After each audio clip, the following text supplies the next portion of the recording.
They asked me to teach philosophy of religion, and typical course where you teach the arguments against God, and then you teach the arguments Yeah. for God, and then the students have to make their own mind up and write their essay. But I seem to be having evidence pointing in two directions, you know? I thought the arguments for God and the arguments against God were both pretty compelling. At some point, I just kind of dawned on me the obvious point that actually these things weren't conflicting, because traditional arguments that you learn as a philosophy undergraduate against God's existence were arguing against a very particular kind of God. Yes. The arguments that impressed me for quote unquote God were actually arguments for something much more generic: purpose or directedness at the fundamental level of reality, what I call cosmic purpose. Welcome back to the transmission, my friends. And I'm going to be honest with you.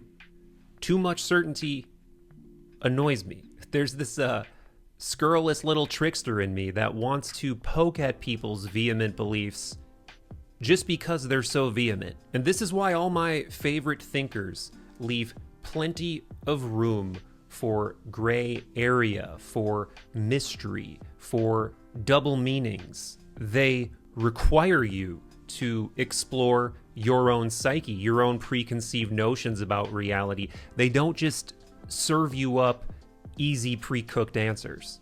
Because that chapel perilous sort of idea that people like Robert Anton Wilson talk about is just so intrinsic to what human sense making is. I take the mystery very seriously, and I really think the mystery must stay a mystery, because it seems like its encryption just continues to complexify. The more we think we learn about reality, the more complicated and nonsensical it gets in a lot of senses. But anyway, that open-ended appreciation for the mystery is one of the things I really admire about Dr. Philip Goff. He's quickly becoming known as one of the world's leading panpsychist philosophers, meaning he holds consciousness to be a fundamental element of reality.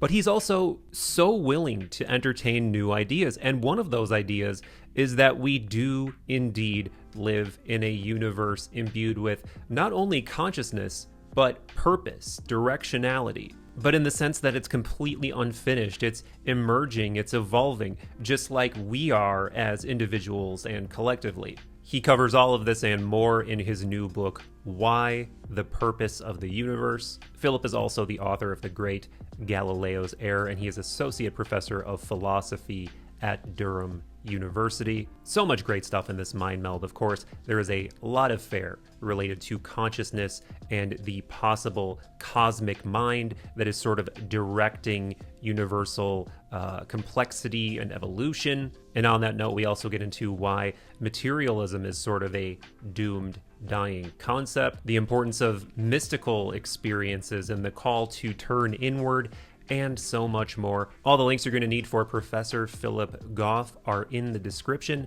Same for Third Eye Drops. On that note, my friends, do me a favor. Tickle that algorithm with a like, a sub, a comment, a share. I know you're asked for this all the time, but it truly is vital for the growth of this media vessel. By the way, we've also got over 300 more mind melds for you to check out, with a menagerie of brilliant folks, including one from a couple of years ago with Philip Goff, but you can only hear those on podcast platforms. So do subscribe to Third Eye Drops wherever you listen. And if you would like to rap with yours truly and over 200 other wonder dippers on topics like this and so much more, join us over at patreon.com/Third Eye Drops. It's also the best, most direct way to support these transmissions. You also get rewards like stickers, pins, shirts, and more. We do Zoom calls. We have a book club. We got a patron-only Discord only at patreon.com/Third Eye Drops. And without further ado, let's meld minds with the brilliant Philip Goff. Really excited for this mind meld because you occupy this really unique space in the discourse that I think a lot of people can relate to and like are possibly even looking for without knowing that they're looking for it. And to start with a sort of personal anecdote, there was this part of my life where finding a book like this would have it would have been just like an incredibly important touchstone on my own, you know, quest for sense making, because I had this point probably early on in college where, much like you talk about in your book, I could not swallow the narrative of the world's major religions, but at the same time just living in this cold dead world of emergent material just didn't intuitively feel right to me either. But it was really difficult to piece together some kind of worldview that did make more sense and was intellectually rigorous and felt good intuitively. And I feel like that's what you've assembled with this book. Oh, thanks so much. That's very kind, Michael. Well, yeah, I think there are a lot of people like that. I think there are a lot of people who, I guess, class themselves as spiritual but not religious, or find both those dominant paradigms of Richard Dawkins' Mhm. materialism and, you know, Judeo Christianity or Islam, um, don't entirely make sense to them. And, I think that, I mean, there are so many people who are in that middle ground, but in general, academics and scientists and artists even don't really cater for that grouping. And so I think maybe as a result, in our culture, we sometimes have the idea it's kind of fluffy thinking, and Yeah. it's maybe looked down upon. But I think that's just a contingent fact that serious intellectuals haven't developed the resources and the foundations to make sense of these middle ground positions. And it's really exciting. I think it's not just my work; other people in my philosophical tradition that's thought of and historically as very dry, scientistic sort of Mr. Spock's philosophy, Yeah. out of that, and still in a very kind of rigorous analytic way, there are more variety of diversity of options in these kind of positions coming out. So yeah, it's a very exciting time, really. It is. It is. And another thing too is thinking people, I think, have this sense that there's a lot of residue.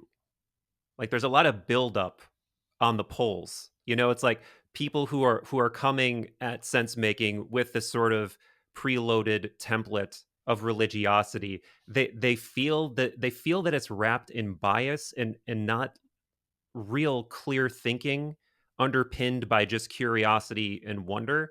And then on the other end, you know, the Dawkins, the whole new atheist paradigm, that feels like oftentimes, not in every case, but it oftentimes feels like this violent intellectual reaction to the other side. And it makes it feel like, okay, I get both of those things, but now what? Like now Mhm. that I've recovered from, like, let's say a hypothetical emotionally damaging religious upbringing or something, and I'm not fully satisfied by the other side, where do I go now? Where do I go now? And or even if, I'm just, like I said in the beginning, like I don't feel like either one really fits my personality, or fits what the world is showing me. Where do I go now? And I feel a lot of kinship with you there, because the beginning of your book, you really outline that that's kind of the position that you have eventually settled in.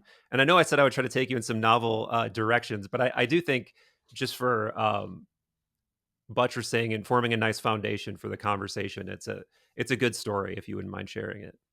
Yeah, I mean, and I think there is even bias on both sides. You're Right. saying there's the religious bias, and I mean, I always feel like I feel like we're very well trained nowadays to be aware of our religious biases, but I think we're not trained to be alert of secular biases or the Right. way in which secularity has been understood. I think humans always think they're at the end of history, and it's basically the basic paradigm is more or less right. We now just need to fill in the details.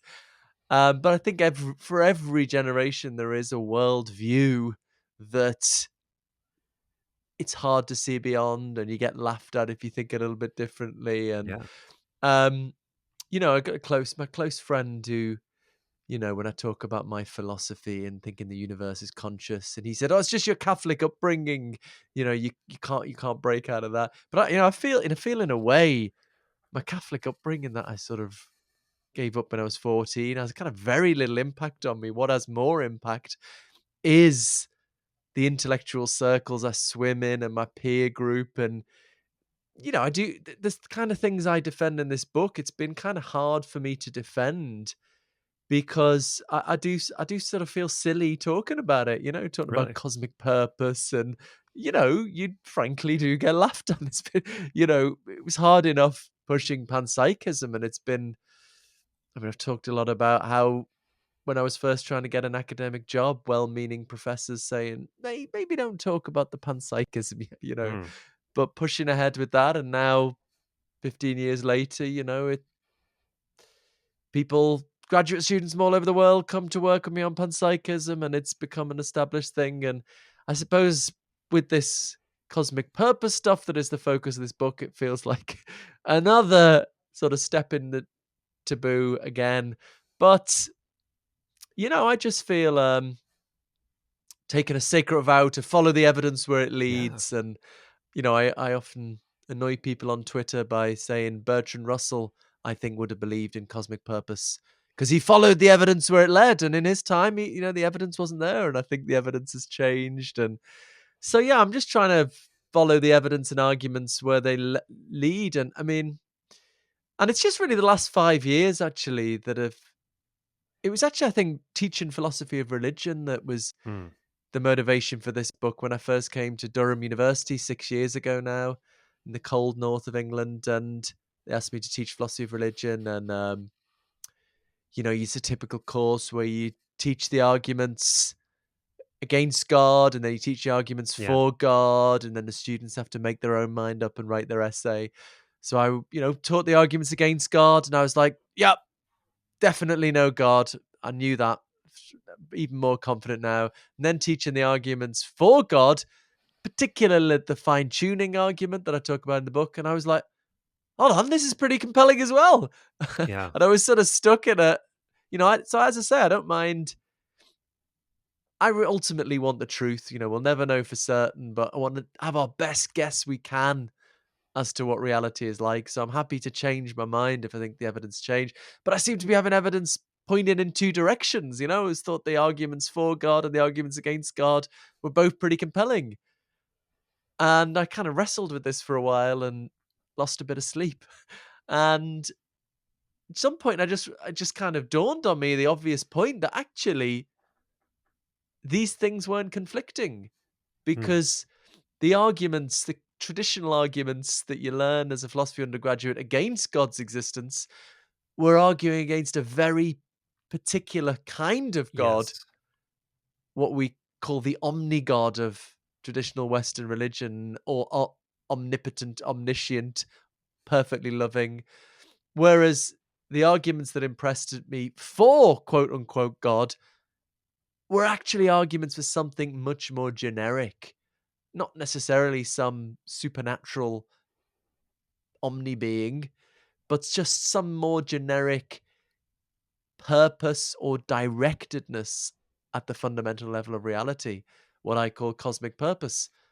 So if you go for cosmic purpose, but not in the absence of the traditional God, you can have your cake and eat it. You can Right. accept both of these arguments. And that was just like, wow, that was just a sort of, it was kind of obvious when I thought about it. And we're having these two battling sides when actually the arguments in favor of each are not actually conflicting. And that's really 5 years later, I wrote this book that's arguing against both God and atheism and exploring this middle ground of cosmic purpose without God. Yeah. I like I said, really important book I think for so many people. And I also I got to give you extra credit now that I know that you teach a philosophy of religion class, because I think that's what really started helping me orient myself when I was, in my early 20s or whenever I took that class, was just understanding that there are more sophisticated ways of thinking about what's going on from a spiritual perspective, and it's not nearly as cartoonish and like straw manned as people who start learning to think for themselves, this being that they start creating that's anthropomorphic and personal. And so it's so important for learning to orient yourself, and like learning about the suite of ideas and learning about, as you say, these common arguments, for teleology, or just even really basic stuff like the sort of Aristotelian unmoved mover type arguments, and the sort of feathers in the cap of that argument and the weaknesses of that argument. Um, like you can I think that that's a great argument for just eventually getting to something like fine tuning and some level of teleology, but it's not a great argument for trying to get to this omni god where there's a divine plan and everything is tailored just right for you, and trying to square that with the problem of evil and all these other things.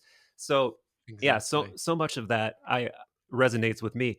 But let's talk about that evidence that you mentioned that has emerged, that you do find compelling. And let's explain what this fine tuning is, because I think it's extremely important. It's the kind of statistical and empirical evidence that I truly do not understand how you can dismiss or do away with when you're like confronted with these numbers. When you're, yeah, I'll let you take it from there. Absolutely, and I find actually people don't know about it. Whenever Hmm. when I talk to friends who are not particularly into philosophy or philosophy of religion or what have you, and I say about this, and they just I was telling I'm actually Americans don't understand what I'm about to say, but I'm currently learning to drive. Right, you say that to Yeah. Americans, it's like a grown man saying, I'm learning to count to three or something. But I was just telling my driving instructor, and he was like, "Oh my god, man, I'd never heard about this." And I mean, I talked to a lot of journalists actually, and they haven't heard of it as well. And whatever you think of the follows from it, it's a fascinating fact about contemporary science, or at least our best current theories. And yet, it's not something you hear about in Yeah. popular science documentaries. We have Brian Cox over here. What do you have in the US? Who's that? Neil Physicist. I always deGrasse forget his name. Tyson, or Neil yeah, deGrasse yeah. Tyson. Yeah, yeah. Yeah, It's yeah. just not the kind of thing you hear. It's kind of bizarre. You think this would be taught at schools is just. Um, but yeah, I mean, the basic idea is this surprising discovery of recent decades that for life to be possible, certain numbers in physics had to fall in a quite narrow range, such that on the face of it, it seems incredibly improbable Yeah. that they'd the right numbers for life would come up by chance. So I mean, the example that people most talk about pertains to dark energy, the force that pushes apart the accelerating universe. Yeah, we discovered in 1998 that the universe was not only expanding but accelerating in its expansion. And when you do the calculations, it's apparent that if that number had been a little bit stronger, everything would have shot apart so quickly, no two particles would have ever met. We wouldn't have had stars, planets, any kind of structural complexity whatsoever. Whereas if it was significantly weaker, it wouldn't have counteracted gravity. It would have been attractive rather than repulsive, and so the whole universe would have collapsed split second after the Big Bang. So for life to be possible, that number had to be like Goldilocks porridge, just right, not too Yeah. strong, not too weak. Uh, I mean, there's more things about this particular i- fact that baffles physicists. That it's so it's sometimes called the cosmological constant, the number that Yeah.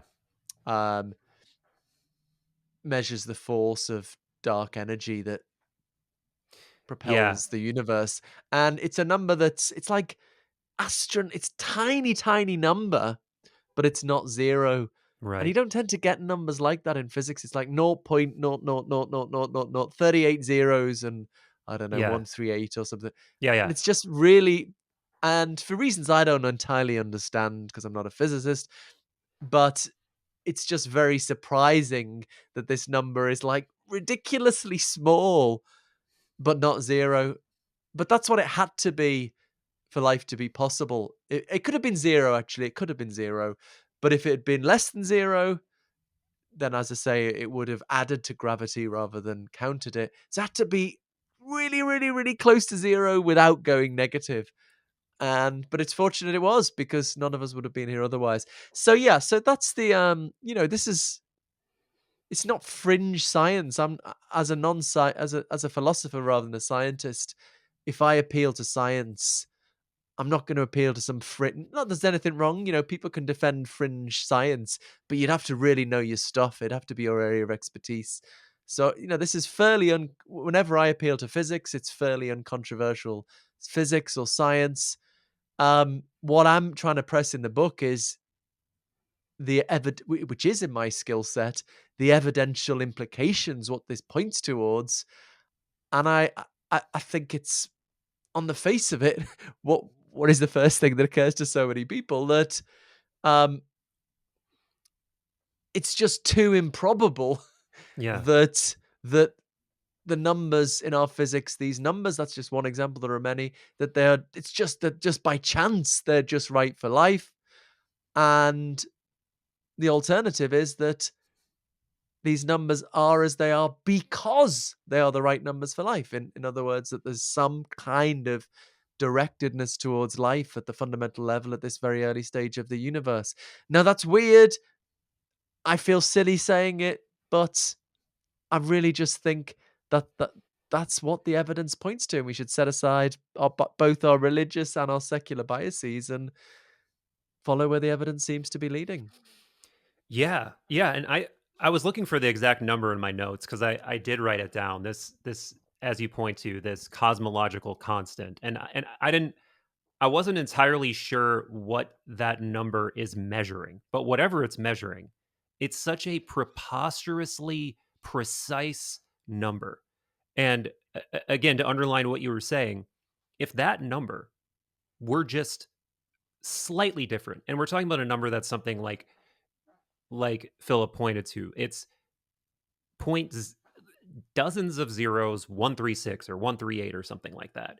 And if that number were just slightly different, the universe as we know it would not only exist, would not only not exist, rather, the conditions for life, the fundamental elements you need for the building blocks of life, none of these things would exist. No, you know,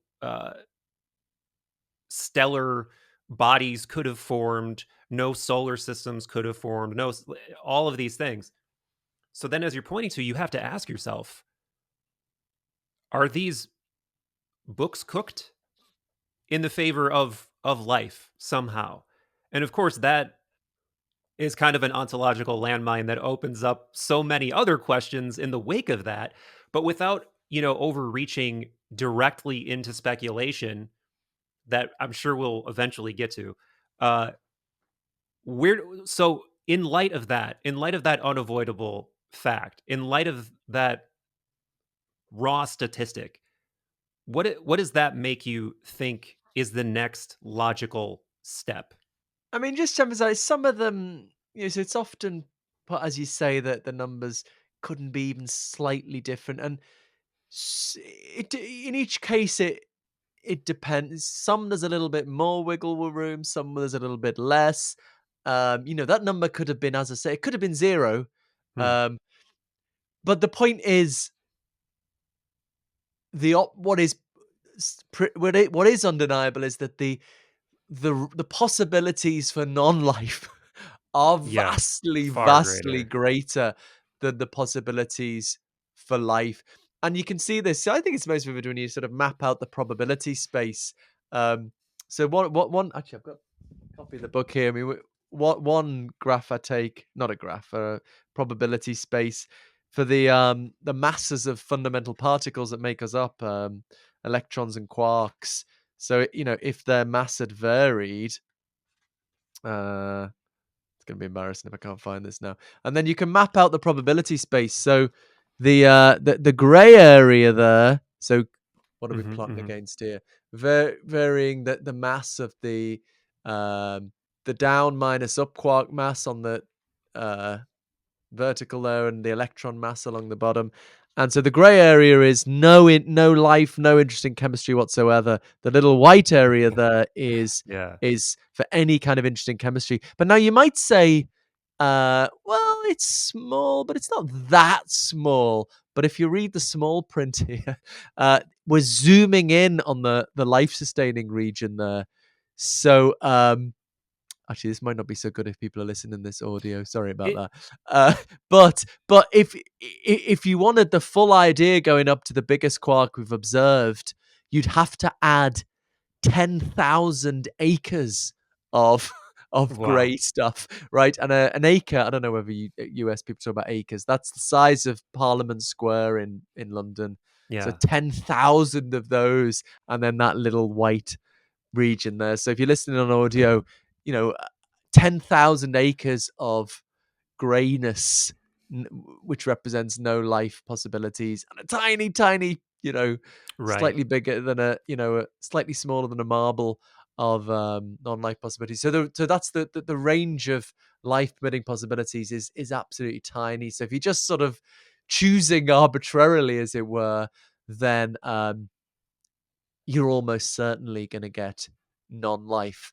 So yeah, what's the next? So what is uncontroversial? I think is that is what I just said, that the range of values that are life permitting is absolutely tiny relative to the range of values that are non-life permitting. That's pretty uncontroversial, and I just think it's people are just so happy to deny it on, I mean, admittedly only on kind of social media and stuff, but to my mind it's just like, people get up in arms about, I mean, quite rightly in my view, going against the consensus on climate change or something, but this is pretty strong scientific consensus, and people are just happy to sort of, say, oh, I don't think it's true. It's like, what? Okay, but where it gets more controversial, and this is a subtle difference, is where you translate it into probabilities. Mm. So they sound kind of the same, but so what is not controversial is that for life to be possible, we had to have numbers in this very range, this very small range.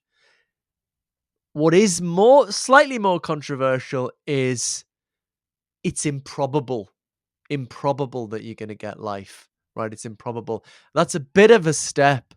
And so some people like Sabine Hossenfelder, I've debated a lot, will say, well, how can we make sense of these probabilities? Like, given that we've only observed one universe, how can we make sense of these probabilities? Like, if you're going to talk about probabilities, you've got to, look at the world and see what happens often, and what, you can say it's improbable to get a 10-meter high person, because you look at people and they don't get that high.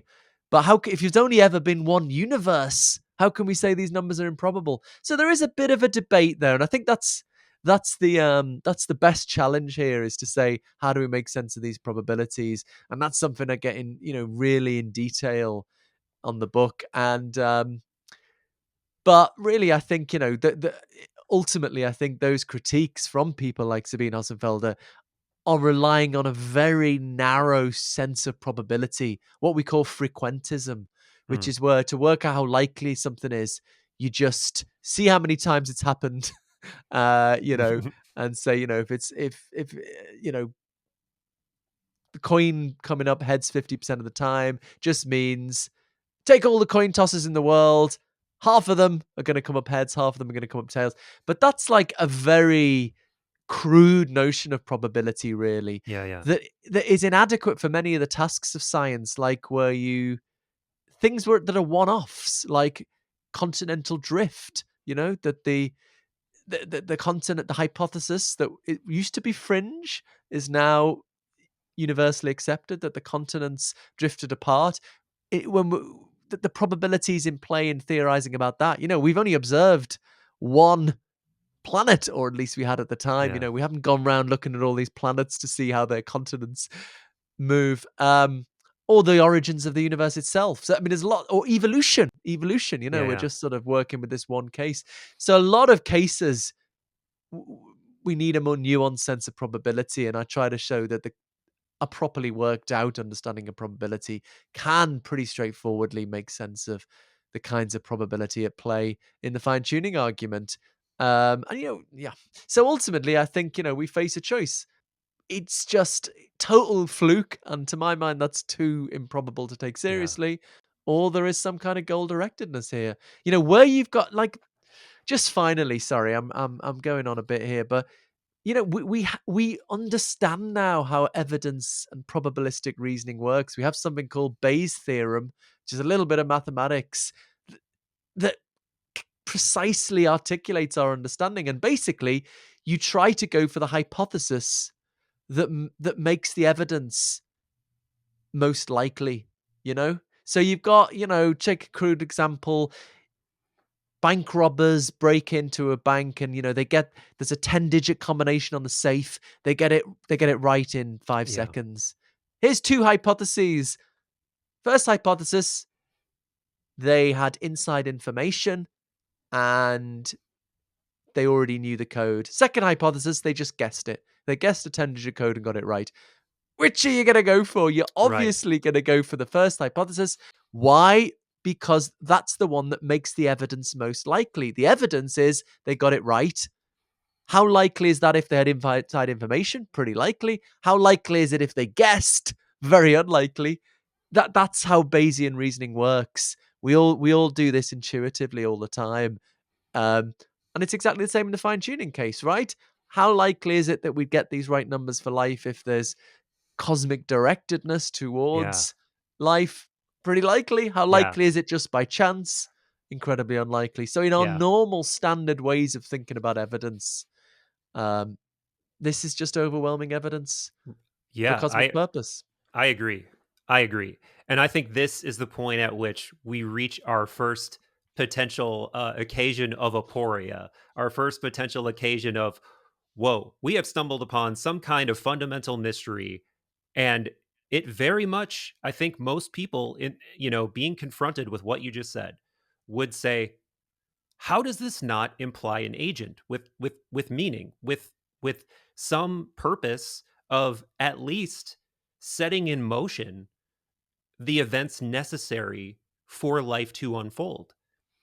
But if we resist going all the way in that direction, there is there's at least one other option. There's probably several, but there's another option that you lay out that you're a fan of in the book, which is essentially that you can get this kind of an outcome if you combine this argument with some kind of panpsychism, and then this creates again another sort of explosion of definitions that require sussing out here by what you mean by panpsychism, and how you can have some kind of consciousness and potentially agency without a centralized agent.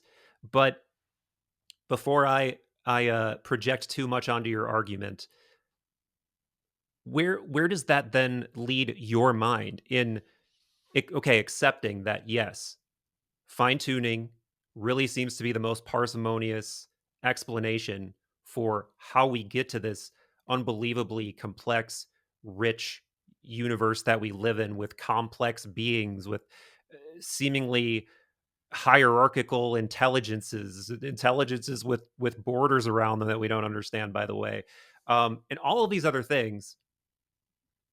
How do we get from that to there without some kind of agent, the low hanging fruit explanation of, yes, of course, it's God did it? Where do you go from there? Yeah. I mean, an agent is a possibility. And of course, as we all know, most people think it's the big G, the God agent, and I think that particular explanation, as I've already said, leads to deep difficulties um, with the challenges of why a loving agent who could do absolutely anything would create a world with so much suffering. There's lots of lovely things about the world, but there's also every time we turn on our TVs, there's pretty horrific, gratuitous suffering. Yeah, especially Why, now. yeah, I mean, if you could do anything, you know, if you could do absolutely anything, and I mean, I'm not a particularly nice person, but I'd stop a lot of the suffering if I could. If I could do anything, why would you bring us into existence with a horrific process like natural selection? But I do take quite seriously in the book non-standard designers, like, particularly I like the hypothesis maybe a loving designer who's not all powerful. I mean, Right. David Hume back in the 18th century considered a lot of these possibilities, and um, yeah, maybe there's a loving designer who can, but just can't create complexity. Just can't can only create simplicity maybe, and is limited in the kind of physics they could bring into existence. So the only way they can create intelligent life is creating a singularity with the right kind of numbers in its physics that will eventually evolve life. And the designer's like, I know it's going to be horrible. I'm sorry. I'm so sorry. This is the best I could do. It was this or nothing. Yeah. So I do take that must be quite seriously. Actually, it sounds silly, but John Stuart Mill took this seriously. Actually, uh, entertained the idea. He was also motivated by the problem of evil, but he thought. I think he thought. So whilst I've looked at this, actually, I just think the other day why I didn't talk about this in the book. But I think he thought this was a good thing for people to believe, to have hope in a sort of a loving designer of limited abilities. But yeah, I don't think you necessarily need um, a sort of designer to have purpose. I think that's just the way we've come to think about it. I think we can perhaps separate cosmic purpose from the idea of an intelligent agent. We used to, I mean, the idea of a law of nature more generally was Yeah. initially tied up with theology that they were God's laws that God governs the universe with. But we've managed to separate the idea of a law of nature from a divine lawgiver. So maybe we can separate the idea of purpose from some supernatural designer whose purpose it is. Maybe there could just be laws of nature with purposes, are just sort of an impersonal tendency. That's one option I take seriously that the philosopher Thomas Nagel has explored. But as you say, the hypothesis I'm most attracted to is some form of cosmopsychism, where the universe itself is a conscious entity. But as you say, the hypothesis I'm most attracted to, and this is because partly it fits with my independent work on panpsychism, is cosmopsychism, that the universe itself is a conscious mind with its own goals and purposes in some sense. So, if you already think the universe is conscious, and I've built a case at great length, for better or worse, that this is the best solution on totally independent grounds to the mind body problem, to how consciousness fits into the physical universe. So, if you're already panpsychist, if you already think the universe, physical reality is infused with consciousness, why postulate a supernatural designer to fine tune the universe when you can just hypothesize that the universe fine tuned itself? So a lot of details need to be filled in, but I try to say this is actually not as extravagant and far fetched an idea as it initially sounds. It's actually a very simple, elegant, quite parsimonious explanation of fine tuning and cosmic purpose. So yeah, that's where I I end up. yeah, I don't disagree at all. And I'm very warm to both of those arguments, and I potentially even see how they could sort of collapse into one argument, this argument of either a some kind of cosmopsychist position or quote unquote weak god position, which I just think that's sort of like a funny way to put it, because I think another way to put it is sort of that if you really try to in a completely unscientific way try to walk back the most basic faculty of agency to some kind of ground of being, of choice. I don't even, maybe even choice is too heavy a word, but if you try to boil that down to its most basic essence, you reach this place where you're confronted by this big thing, what this big agent that could potentially be the cause of everything may not have the ability to exercise extraordinarily directed power in the way that, like, well, why can't you stop the bombs from falling, why can't you stop the diseases, because that's just not in its nature. Like, it could just be this this firmament, this soil of consciousness that is in its very nature to give rise to complexity, to give rise to minds, to give rise to beings. And it just may not be within its power to execute on this level. It kind of reminds me of and showing my hand here. I'm very also warm to the sort of Platonic explanation in general, but um, this would sort of coincide with Plotinus's answer to the problem of evil, and his answer is essentially it's a problem of distance.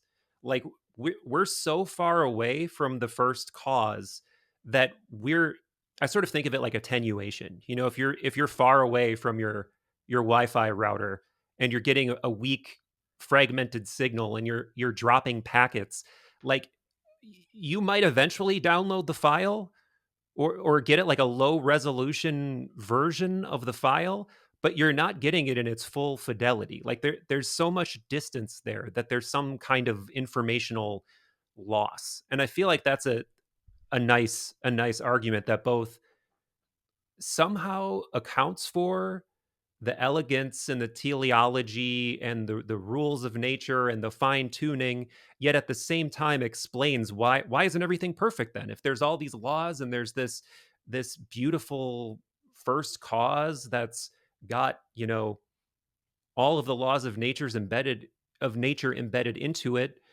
then why isn't everything perfect? I feel like that's sort of a nice middle ground. Mm.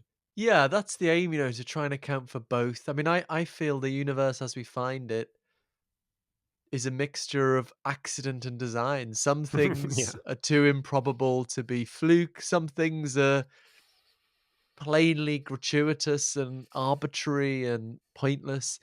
So we need a hypothesis that somehow accounts for both. I mean, what I've debated a lot with theists and Christians in particular. And well, I was very lucky actually. The distinguished Christian philosopher Richard Swinburne, who's a very Hmm. interesting figure, reviewed the book for the Times Literary Supplement, and then we debated it on the Unbelievable YouTube channel and podcast. And I had a really nice discussion as well with Josh Rasmussen, who's a young I mean, Richard Swinburne's like 89, I think he is. And he's still, Hmm. I hope when I'm 89, I'm still debating on YouTube. Yeah, that'd be, But yeah, me too. Josh Rasmussen is a young, very interesting theistic philosopher. I've had some interesting discussions with as well. I mean, what they sometimes say, maybe not in these two particular cases, but well, if you're powerful enough to create a universe, surely you can stop the Holocaust or something. If you're powerful enough. But then yeah, I think Richard Swinburne says things like this actually in his review. But that sort of seems to assume like power is on a sort of scale. How much power do you have, 1 to 10? Whereas, I think there are different kinds of power and Right, different, right, right. who's more powerful, you know, Putin or a very strong person. It's like, well, there's the different senses of power, or Right. Yeah, um, the UFC champion could beat up Putin, but yeah, Putin could exactly. could hit him with a bomb from 1,000 miles away. Yeah. Yeah, yeah. So that it just seems to me totally make sense that there could be an entity which could create a universe, but can't fiddle with it, or is just, you know, has very I mean, I think we the rule is, right, we don't want a hypotheses to be complex and inelegant and ad hoc. Like Yeah. you've just said this to solve this problem, and Yeah, there's yeah, no yeah. independent motivation. But I think these hypotheses can be fairly simply articulated, and this is what I'm more, I'm not in the book sort of saying, oh, this is definitely the correct answer. I consider a range of hypotheses, and I suppose I'm trying to start a discussion of just exploring a range of hypotheses Right. in this middle ground. It's interesting that you raised Plotinus. I'll have to think more about that. Or another person who has a similar book, which is a little bit more challenging than mine because it's very much aimed at an academic audience. But Mhm. uh, Tim Mulgan's book, Purpose in the Universe, Hmm. where he defends what he calls, it's a bit of a mouthful, ananthropic purposivism, Mhm, which is mhm. basically there is cosmic purpose, but it's nothing to do with us. Right, We're a right. sort of unfortunate byproduct of something greater's coming along. So there is even a God who's perfectly good, but doesn't really give a shit about us because we're It's a new just, kind we're of not. epiphenomenalism. We're Where yeah, we're not the central thing here. And so again, he's trying to do the same thing. He's trying to sort of account for absolutely wonderful things and the shit we find in the world as well. And so I mean, yeah, there's another philosophical tradition that's more and more explored of process theology as well. Process um Yeah, influenced by Alfred North Whitehead, and then there's a whole movement following that where does believe in God in some sense, but God right. who is part of the Yeah, causal order, um, and yeah, and is limited by that, and essentially involved in the temporal flux of the process of reality. Some people like Tom Erd try to make sense of Christianity in these terms and try to reconcile Christianity with a God of limited power. Gets tricky there because what do you do about the miracles? right. If you Yeah, if you think God can raise the dead, why doesn't she do it more often? If God can do virgin births, why does anyone have trouble conceiving? So you've got to, I right. don't know, starts to get a bit tricky. Can you secure those miracles without, while still avoid, well, God's powerful enough to do that? Then I think it does. There is a worry that it's going to be ad hoc, but yeah, I mean, I'm interested in all these possibilities, and it's wonderful just all of these possibilities opening up. Um, for a Me long too. time, philosophy's Yeah, been just not explored these things. yeah, and that in and of it, there's so many people listening, and even myself, I'm like, but what's the answer? But what's the? But we need to like walk things back and just understand that Philip is a professional academic, and he's bringing these kinds of argument into a place where they can seriously be had for the first time in a very long time, at the very least. Like perhaps this was fine fare for Plato's Academy back in the day, but it's in light of the scientific revolution, or and just reductionism and materialism in general. Even having these kinds of conversations is a very difficult thing. And I guess we didn't really talk about your journey from, if I'm not mistaken, I think you say that at some point you sort of did take for granted that this reductionist materialist way of making sense of the world through the scientific method made sense to you in some at some part of your life, and you eventually just had to again take the totality of the evidence and really be like, you know what, that reductionism just doesn't make sense, materialism just doesn't make sense. Can you talk a little bit about that, because I guess we didn't really cover that. Yeah, I get a bit autobiographical in both my books, really. True. I Yeah. suppose are you talking about the in Galileo's Error more, the Possibly, autobiography in possibly. there? I've been listening to a whole bunch of your recent arguments, so maybe I'm getting it, or not arguments. They were all quite cordial. Your recent conversations. So you may have just mentioned something in there that stuck out to me, but um, Yeah, I so I think, suppose yeah. so what I talked about in Galileo's Error was, well, when I was an undergraduate, I mean, we were taught that there were only two options, right? Either you're a dualist, so you think consciousness is supernatural, is sort of outside of the body and the brain, Hmm. or you're a physicalist, so you just think it's just kind of brain chemistry. And, they were the only two options. And I wanted to defend what I thought was the scientific option of materialism, and I sort of s- did my best with that and defended that and debated that. But I think I was eventually persuaded that you can't make sense of the reality of conscious experience in those terms because conscious experience involves qualities, colors, sounds, smells, tastes, qualities that you can't really Right. capture in the purely quantitative language of physical science. You can't capture in an equation that deep red you experience as you watch the setting sun. And if you wanted to explain these qualities in the terms of physical science, I think you'd have to do that. In a theory, you have to first articulate the phenomenon and then show how it can be reductively explained. If I'm going to explain the boiling point of water, I'm going to have to sort of articulate that and then account for it in terms of underlying chemistry or whatever. Yep. Yep. So if neuroscience can't even articulate these qualities in its own language, then I don't think it can reductively explain them. And well, what I later realized, which became Galileo's error, is that this isn't surprising because physical science was designed by Galileo in the 16th century precisely to exclude consciousness, right? Galileo appreciated, rightly, I think, that we can't capture these qualities we encounter in our experience in mathematics, but he wanted science to be purely mathematical. So he said, well, let's just sort of take consciousness out of science, put that on one side, and then you can capture everything else in mathematics. That's the start of mathematical physics. That has gone incredibly well for the past 400 years, produced this incredible technology. Now we're at a period of history where people think it's everything. It's gone so well. It Right. must be the complete truth. It's going to explain consciousness as well. The irony is, it's gone so well because it was designed to exclude consciousness.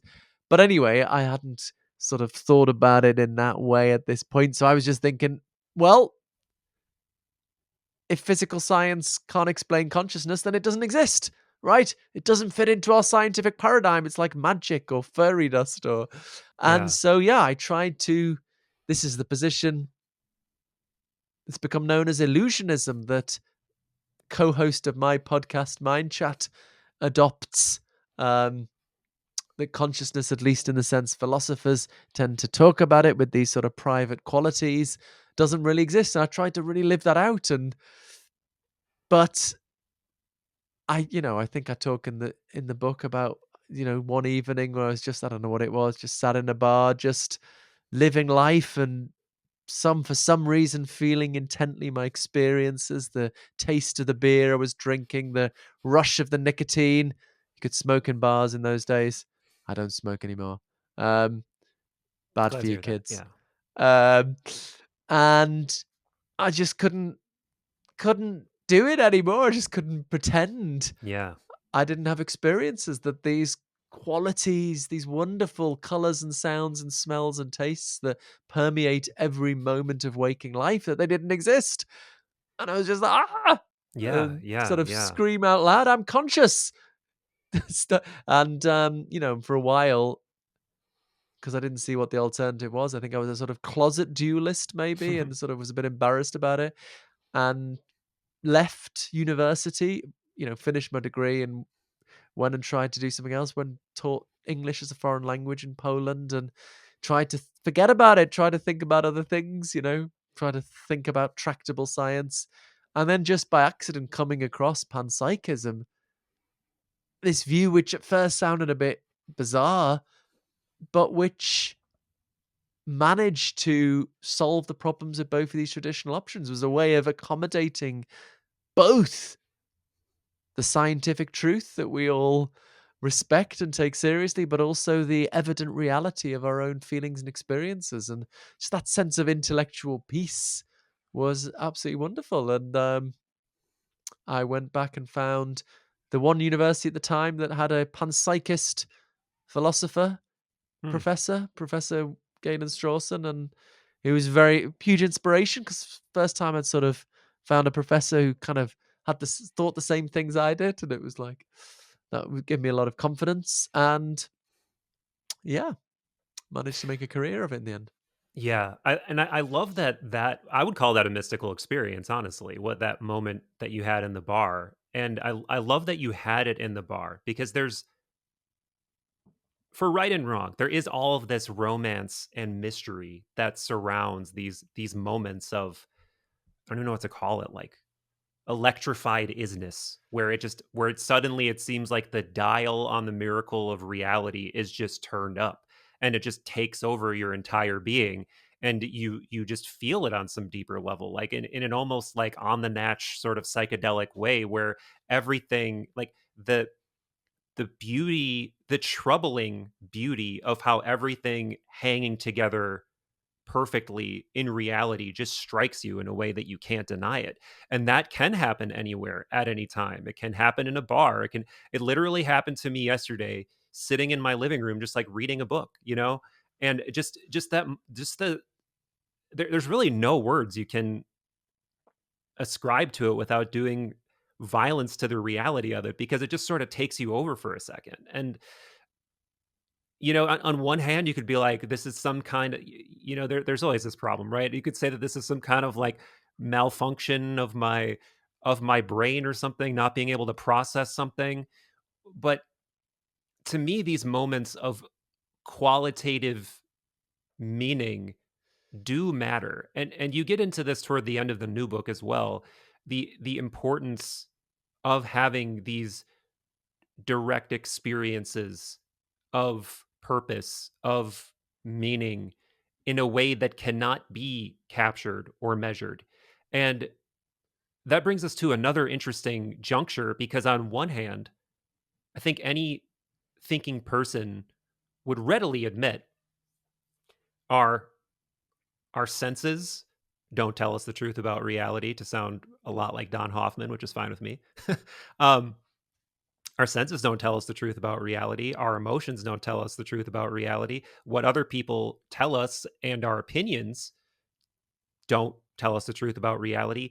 Yet there are these moments where sort of the projections and blinders come off. And through those qualitative portals, we seem to be learning something very important about reality at the same time. So teasing those things apart is really difficult. Yet from the inside out, I think we know the difference if we're thinking people who are really trying to be honest with ourselves and not delude ourselves. Yeah, yeah, that's a good way of putting it, and that kind of tension. I suppose. We have to an extent trust experience. Well, Right.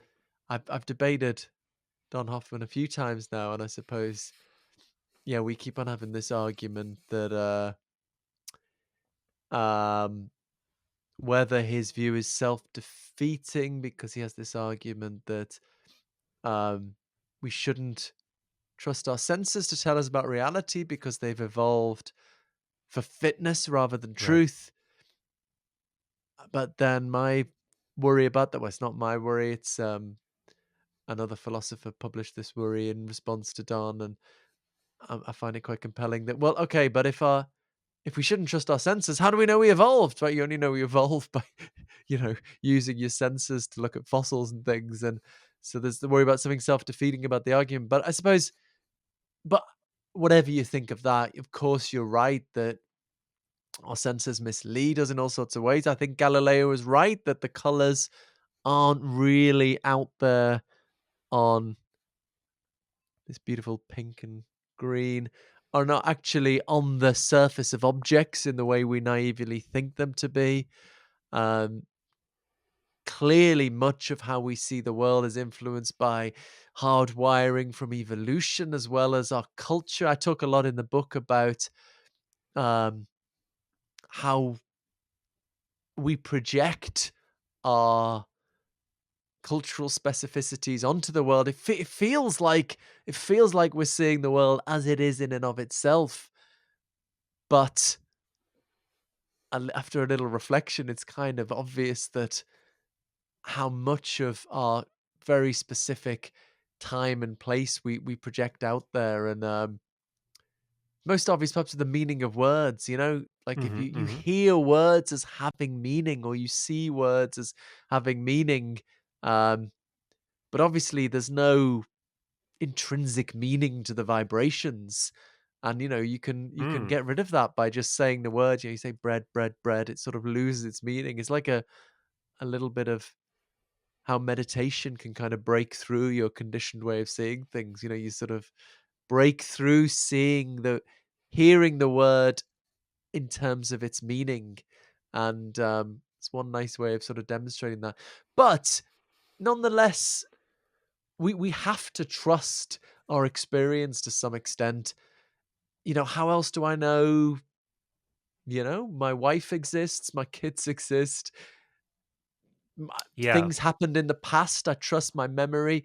So we all do this. We all trust what our experience seemed to be telling us. So I have this analogy. You wake up. If you wake up with amnesia down the bottom of a hole and you don't know how Yeah. you Yeah. got there, you don't know who you are, but you can hear a voice talking to you and saying, "Right, this is how you got here. This is what you need to do to get out." Right? You don't know if they're lying to you. You don't know, but it's rational perhaps to just hope for the best and trust the voice. What else are you going to do? And I think maybe life is a bit like that. We just wake up Yes. in the prison of our conscious minds. We can't get outside of our conscious experience and check whether it corresponds to reality, but it seems to be telling us things.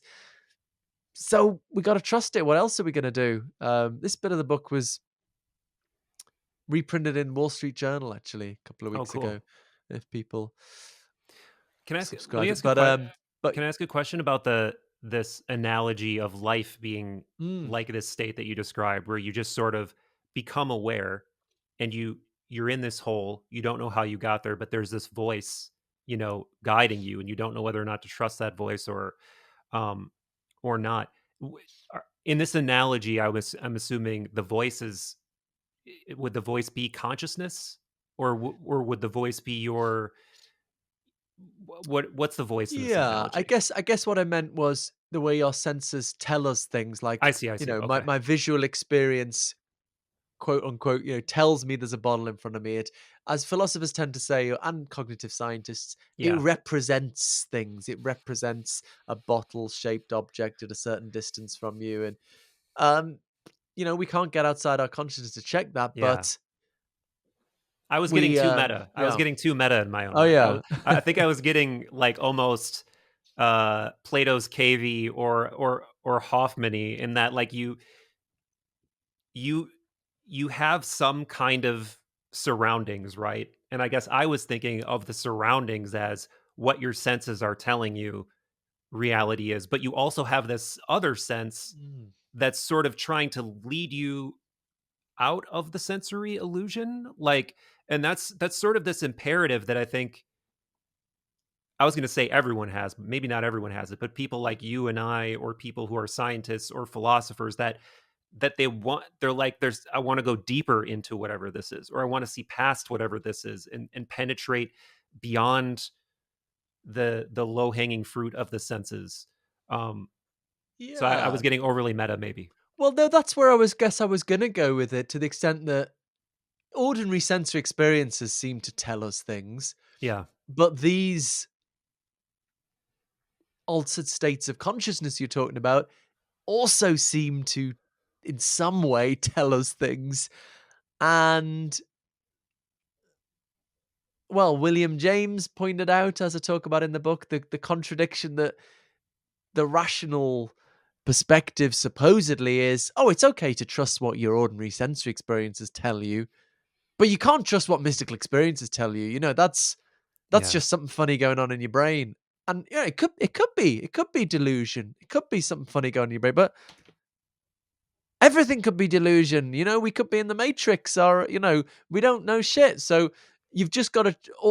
All knowledge is rooted in just trusting what Yeah. experiences tell us, and so why is a sort of irrational double standard that it's okay to trust ordinary experiences but not okay to trust mystical Yeah. experiences? Why? Especially when, for people who've had both, the Right. mystical experiences seem more real, even when you're comparing the two, and Dostoevsky said, he used to have these mystical experiences shortly before he had an epileptic fit, and he said, he would willingly swap his whole life for those Wow. brief moments. And so I get these. I mean, I'd like to do more sort of hardcore 10-day meditation things and Yeah. do more experimentate. Young kids, it's true. I sort of think, why didn't I do this more in my 20s and early 30s?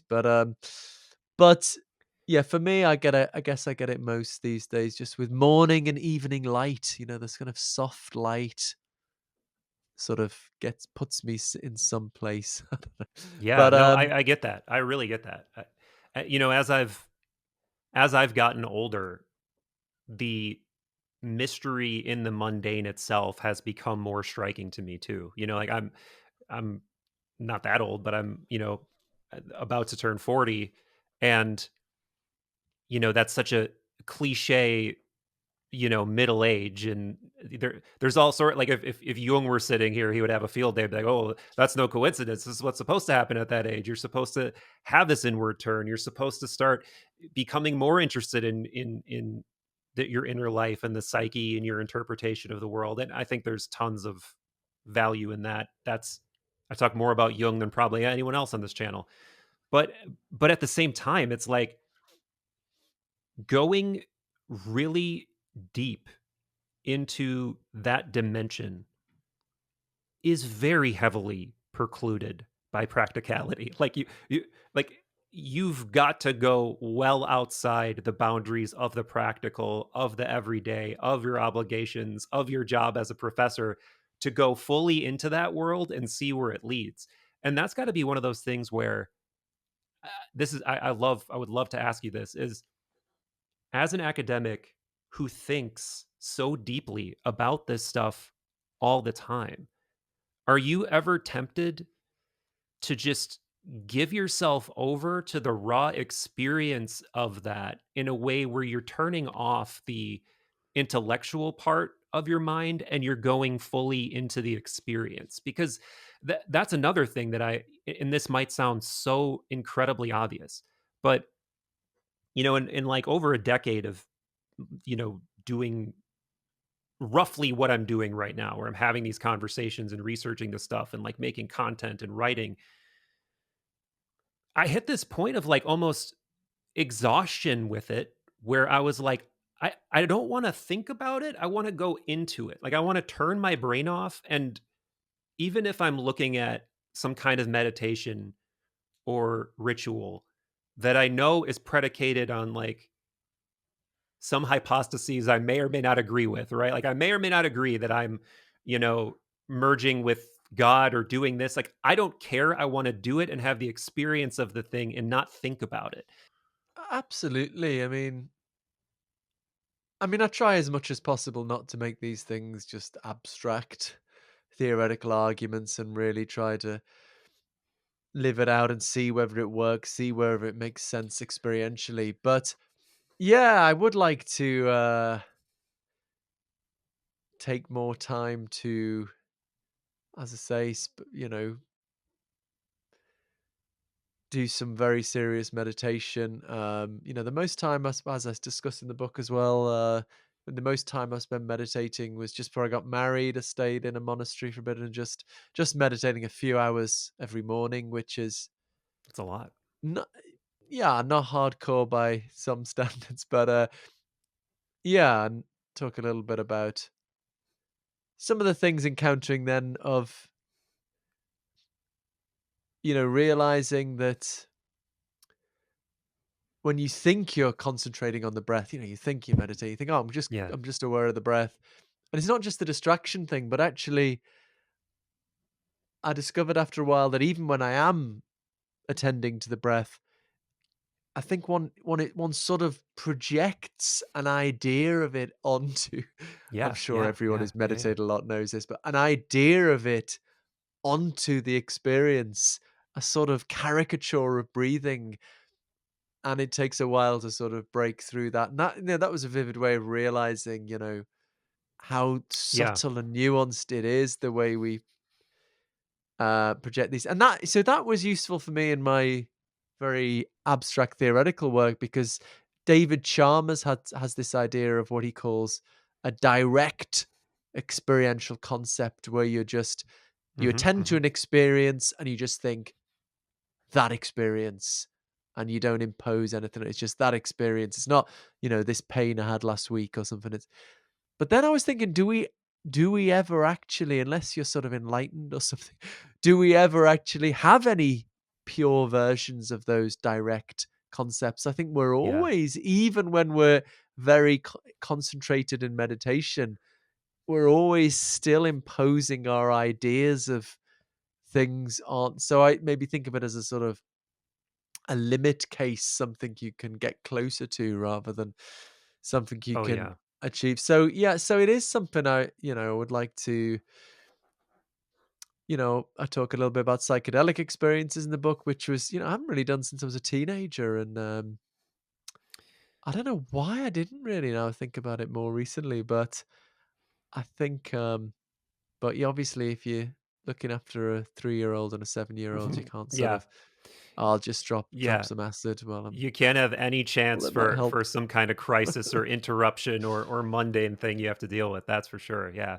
Yeah. I would be the last one to tell you Definitely. When I not to proposed do to it my though. wife, I before I did it, I said how I want to, when I later in life I want to have a sort of semi-monastic existence. Oh wow, cool. Uh and the people, what do you do when you retire? People go and play golf or something then. And we were just over dinner. She was like, "Why are you telling me all this?" And but I just wanted to make clear that, later in life I would like to, yeah, Hmm. do some serious it'd be nice to have a culture, wouldn't it, where as you retire and you get older, you sort of become a monk or something. You sort of Yeah. do some intense meditation and get some serious wisdom and stuff. And I think that's what I'd like to do with my old age.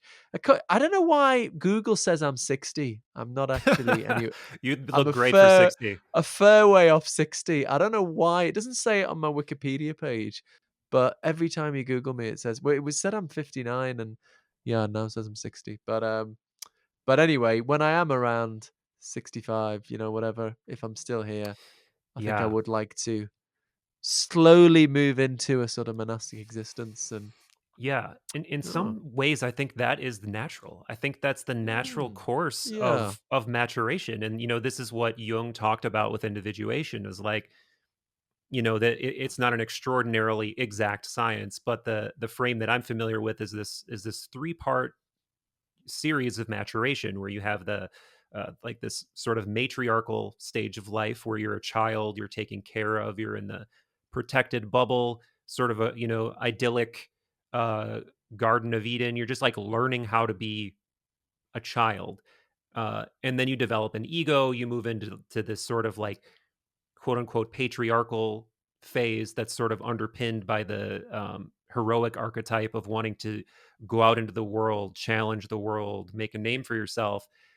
And then the third part is this thing that we have no apparatus for really in modern culture outside of going into a religious community, really, where you stop caring about outer approval and outer status and you become so obsessed with an inner knowing and self knowledge and psychological knowledge and spiritual knowledge that everything else sort of just becomes noise.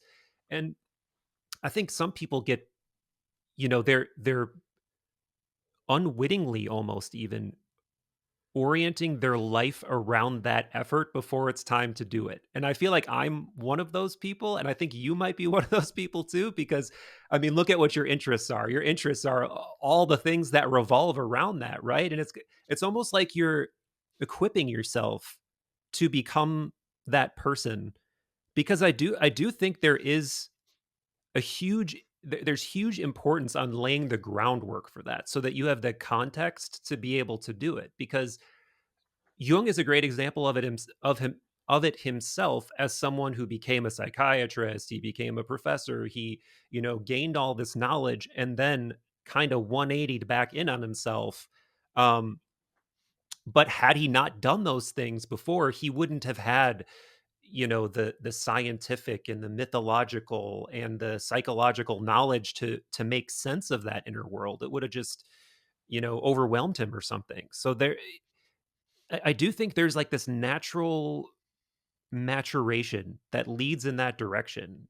And sadly, there's not a well established way for people to do that. And not only that, but there's not a lot of value placed on it. Like my caricature of people retiring is like almost them not knowing what to do with themselves. Yeah. Like they start taking up sort of inane hobbies and just sort of Yeah. wither away, and like that seems awful to me. Like Absolutely. yeah. Yeah. It's making sense of both of these things, I suppose. I mean, I think the way I see the value actually is maybe thinking about the difference between sort of what we think of as Western religions and what we think of Eastern Yeah. religions.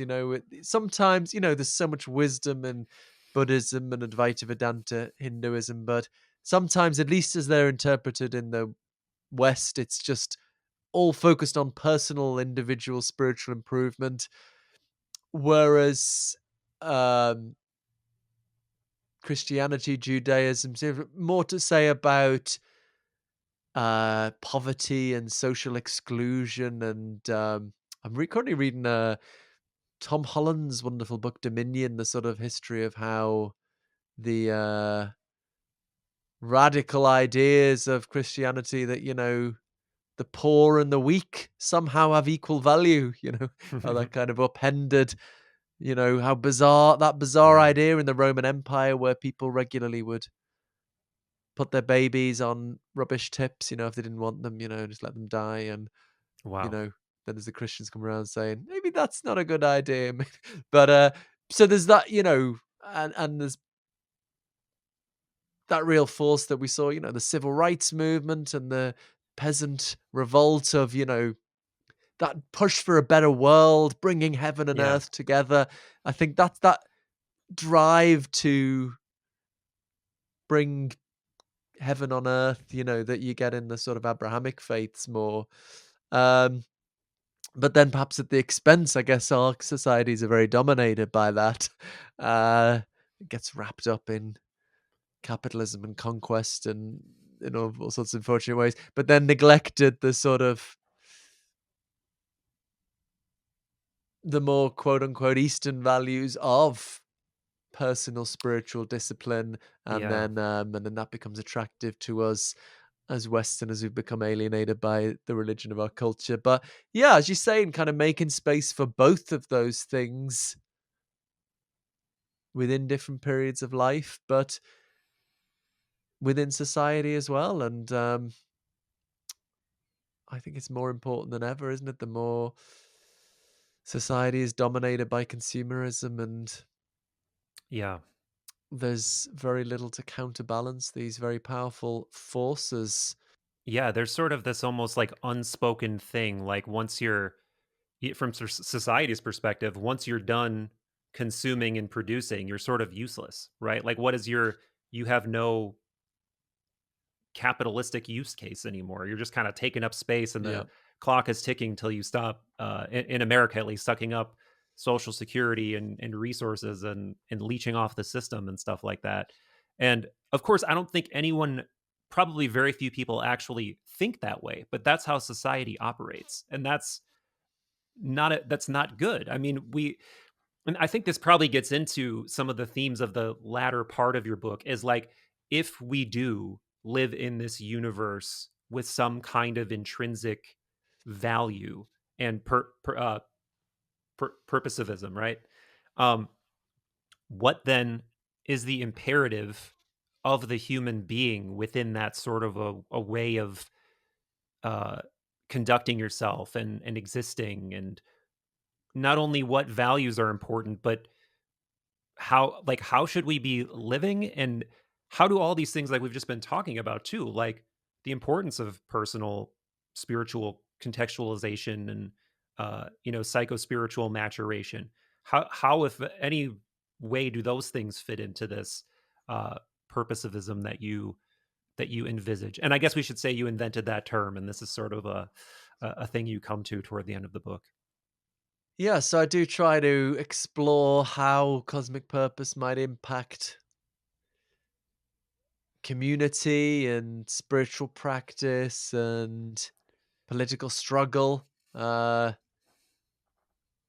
and I suppose it's not about necessarily doing anything differently, but seeing it as part of a broader, more expansive project.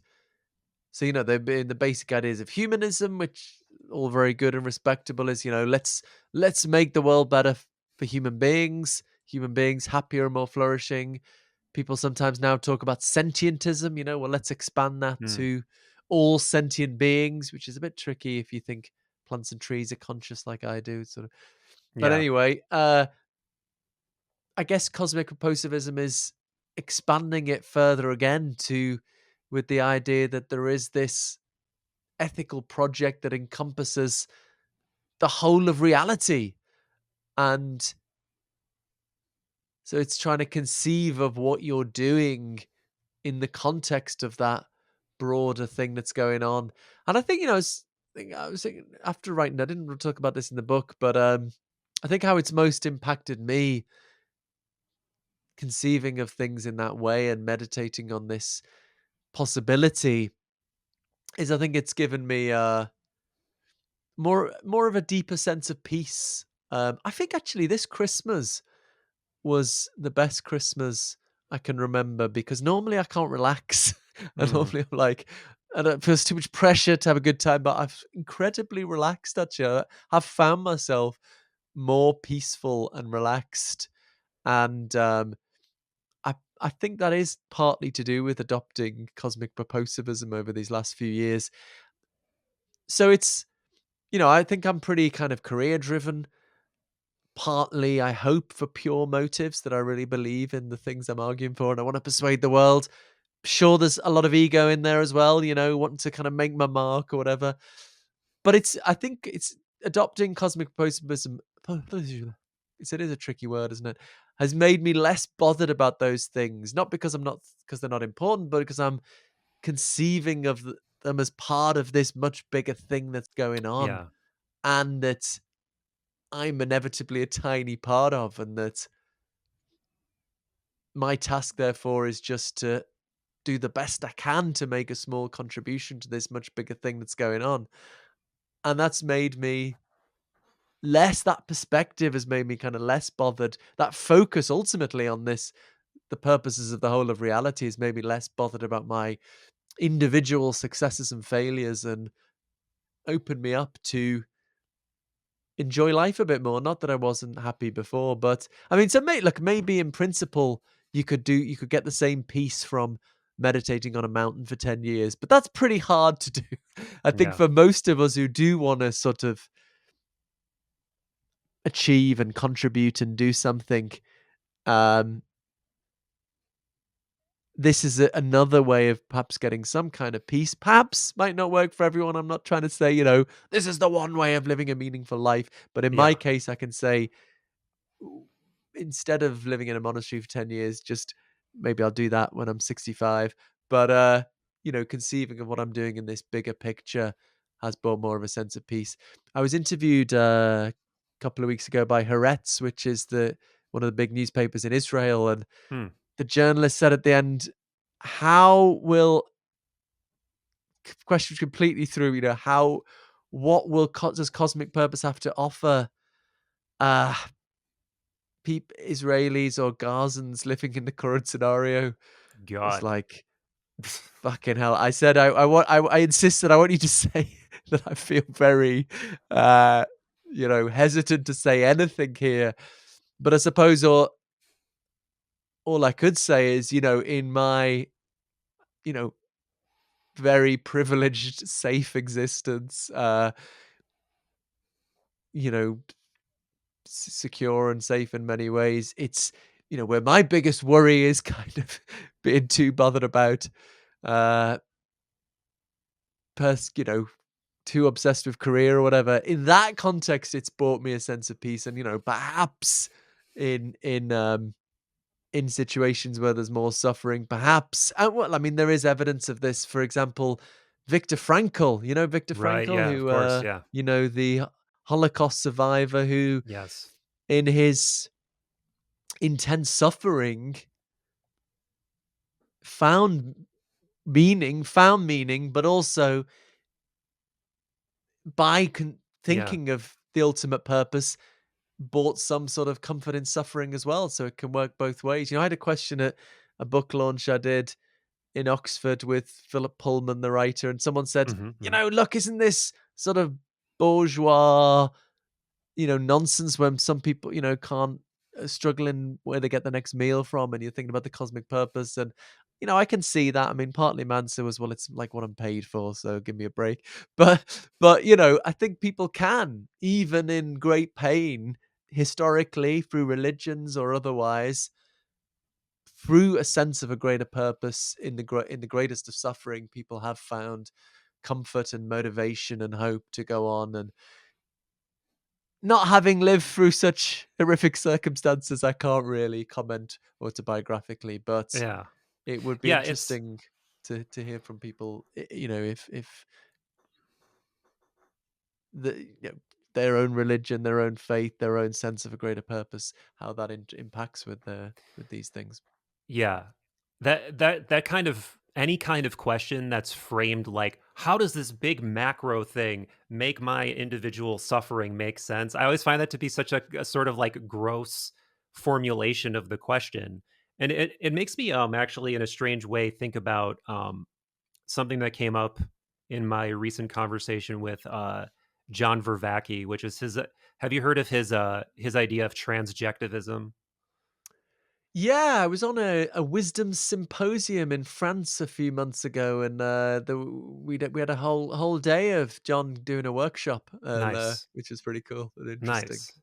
Yeah, it made me think of that because it's if you put too much pressure on either pole, right? Like in your scheme, this idea of there being a like cosmopsychism or some kind of uh teleology, and you try to make your individual life make too much sense, you're robbing yourself of your own agency and your own relationship to whatever that thing is, which is like, I mean, John's point is more like you can't ever, if you want to make sense of reality, you can never take either pole in and of itself. They have to be in this dynamic relationship. It's sort of like the example you were giving earlier of I forget what you were talking about. It was something when we were talking about reductionism, and you were talking about um like boiling water. I was thinking about the importance of the pot holding the boiling water. It's like these things are in these fundamental relationships that require one another to exist.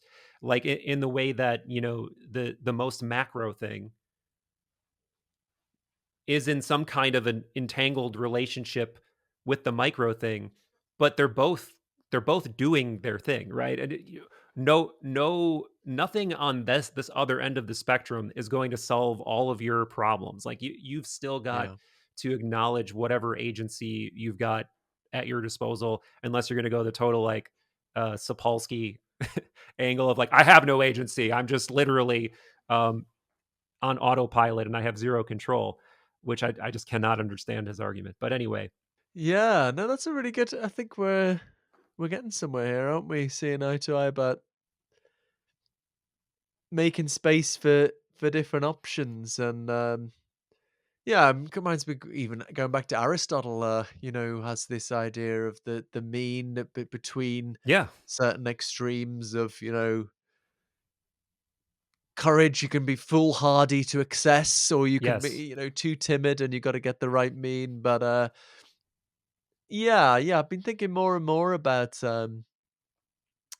Eastern and Western spiritual practices putting, too much emphasis on one or the other of the lived life, or the introverted meditator. And yeah, as you say, there's ways in which each of these can benefit, not in just in one person's life, but if we had uh our older generations, our older people were meditating 5 hours a day, rather than building up their wisdom, rather than playing golf, uh Yeah.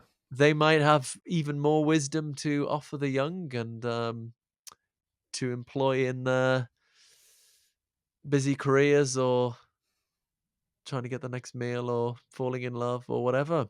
So, yeah, in that Indeed. way, these two aspects could live simultaneously in different individuals in the same society. And I think we've worked it out, haven't we? We've found the perfect blueprint for the utopian society that we can start building tomorrow morning. Well, please summarize it for me because I'm not sure if I Oh, if I know where to go from here. But man, no, this has been a great conversation. Really had a good time. So glad we could do it. Again, everybody do grab a copy of Why because it's like I said at the beginning, it's a book that I feel like a lot of people need that they don't quite even know that it's exactly what they need. There's probably so many people listening who are like, this is exactly what I've been looking for. So congrats on it. Um, and congrats on just like I said before too, bringing these topics into a light where they can seriously be discussed. I think it's just so important. oh, thanks very much, Michael. I've had a really good conversation. It's been a little bit, done lots of talks on the book, lots of interviews, and this has been a little bit more wide ranging, different. And thanks for a great conversation. Absolutely, my friend. Right, we'll wrap it up.